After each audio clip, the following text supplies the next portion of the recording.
วันนี้เรามาเบิ่งข้อที่34ของบทเสียงจดชั้นหมอ7ในวิชาวิทยาศาสตร์ธรรมศาสตร์เนาะในสมเรียน2023-2024ข้อซึ่งข้อนี้มันจะเป็นเรื่องของเสียงเนาะภาคเสียงคำถามที่เพิ่นให้มาแม่นคนผู้หนึ่งสังเกตเห็นฟ้าเมฆเหลืองเนาะฟ้าเมฆเหลือง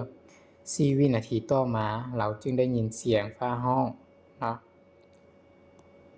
ถ้าอุณหภูมิของอากาศ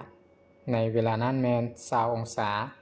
จุดที่เกิดฟ้าเมฆเหลืองอยู่ห่างจากคนผู้นั้นแม่นระยะเท่าใดคือซอกหาระยะทางเตคนที่เห็นเนาะคนที่เห็นไปหาจุดที่ฟ้าร้องที่มีฟ้าเหลืองอยู่เลยเนาะที่เกิดมีแสงมาอันนี้เนาะมีเสียงให้เราได้เห็นได้ยินอันนี้เนาะบัดนี้เราก็จะได้ซอกหาระยะทางก่อนอื่นเราก็จะไปเขียนสิ่งที่ฮู้ก่อนเนาะให้ฮู้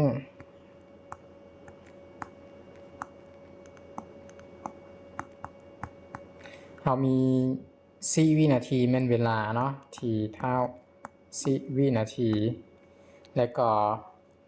20องศาเซก็จะเป็น t คือกันแต่ว่า t อุณหภูมิเนาะมันเป็น t หน่อยคือกันแต่ว่าองศาเซเราก็จะหมายเป็น t องศาเซแบบนี้เนาะเป็น20องศาเซแบบนี้ได้ให้เราไปซอกหาระยะทางหรือว่าระยะห่างเนาะที่เราอยู่ห่างจากบนฟ้าเหลืองเนาะคือ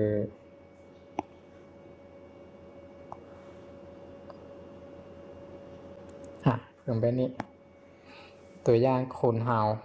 สิแต้มฮูกเป็นตัวอย่างเนาะตัวอย่างคนเฮาแล้วอยู่นี้คนเฮาแล้วอยู่นี้แบบนี้และจุดที่เกิดฟ้าเหลืองฟ้าเมฆบ่หยังอยู่ทางนี้เนาะอยู่ทางนี้เกิดอยู่ทางนี้พอมันเกิดปึ๊กแล้วเสียงมันจะส่งเสียงมาเนาะ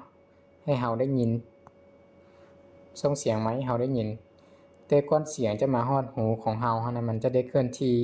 ในระยะทาง s นี่มาเนาะเคลื่อนที่ในระยะทาง s นี่มา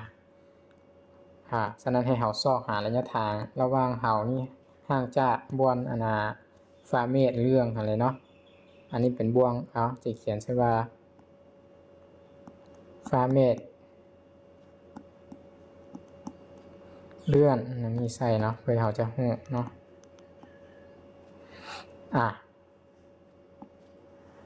แบบนี้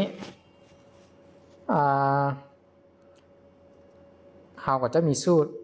คิดไลของเสียงเนาะที่ทำให้เราจัดระยะทางนี่สูตรนี้มันจะง่ายก็คือสูตรการเคลื่อนที่ทั่วไปที่เราเรียนเป็นสูตรพื้นฐานเลยเนาะเนื่องจากเสียงเคลื่อนที่ในความไวของค่าเนาะเสียงเคลื่อนที่ในอากาศด้วยความไวของค่าแต่ว่ามันของค่าเท่าใดเรายังบ่ฮู้มันอยู่ในอุณหภูมิฮู้ว่าอากาศอยู่ในอุณหภูมิ20องศาเนาะเสียงจะมีความไวเท่าใดเราต้องได้ไปหาก่อนเนาะฉะนั้นไปบทแก้เนาะบทแก้นี่แม่นเราจะเขียนว่า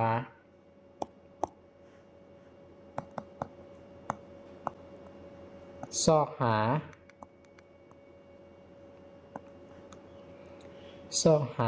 ระยะทาง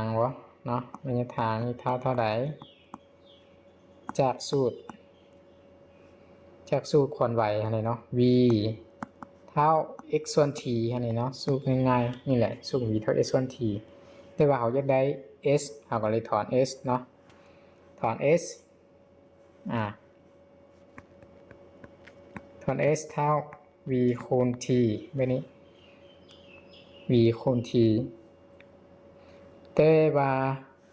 v แม่นความไวเรายังบ่ทันฮู้เนาะความไวแม่นความไวเสียงที่อยู่ในอากาศ20องศาเซที่มันเคลื่อนที่มาหาเรายังบ่ทันฮู้เราก็ต้องไปซอกเนาะแต่ว่าตัวสู้ความไวเสียงอาจารย์จะเขียนแบบนี้เลยเขียนทัดใช่นี่แล้วก็ฮู้ว่าสู้ความไวเสียง v เท่า331เนาะบวก 0.6 t องศาเซแบบนี้เนาะความหมายเสียงมีสูตรอันนี้ฉะนั้นอาจารย์จะโคนตัวนี้เข้าไปเลยเนาะเอาตัวนี้มาแทนใส่ตำแหน่งของ v อันนี้เลยเนาะเราก็จะได้สูตรใหม่ขึ้นมาอันนี้คือเราจะได้เกบัดเดียวให้มันครบเลยเนาะเพื่อจะได้ไปแทนอีกเทื่อนึงเราก็เอามาแทนบัดเดียวฉะนั้นเราก็จะได้อยู่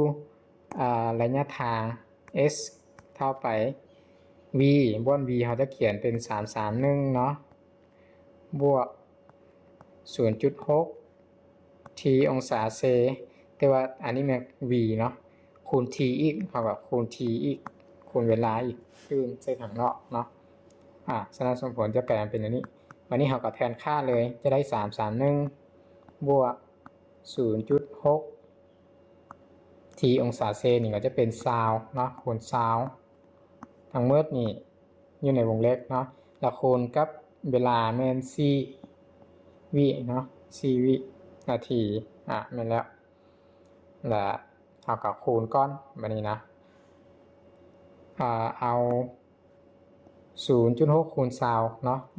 262จะได้อยู่12ก็คือมันจะเท่าแบบนี้เนาะจะออกอยู่331บวก12อันนี้ยังอยู่ในวงเล็บเนาะคูณ4ไว้ทางนอกอันนี้เท่าไปต่อก็จะได้อยู่เอา331บวก12นี่จะเป็น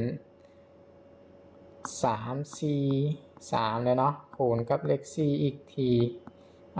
อันนี้มาคูณ2ตัว4 32อันนี้เนาะ4 46เป็น17เนาะ4 32คือ94 32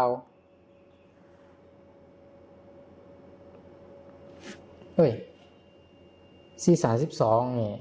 ยังมี1จื้ออีกเนาะเป็น13แล้ว12บวก1เป็น13ฉะนั้นมันจะออกเป็น1372เนาะหรือว่า1,372หัวเนื้อก็จะเป็นแมตนะอันนี้คือระยะทางหรือว่าระยะที่เขาอยู่ห่างจากทีบนฟ้าเรื่องเนาะฟ้าเมฆฟ้าเรื่องท่านเป็น1,173เมตรเนาะถือว่าไกลอยู่และขั้นตอนขออภัยเนาะมาเขียนเลข3อีกเลข2ขั้นตอนก็จะเป็น1372คืออยู่คอในนี้เนาะข้อเป็นข้อที่ถูกต้องเนาะ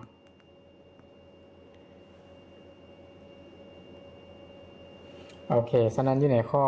34ก็จะเหมือนที่ประมาณนี้สูตรก็มีสูตรการเคลื่อนที่ธรรมดาเนาะ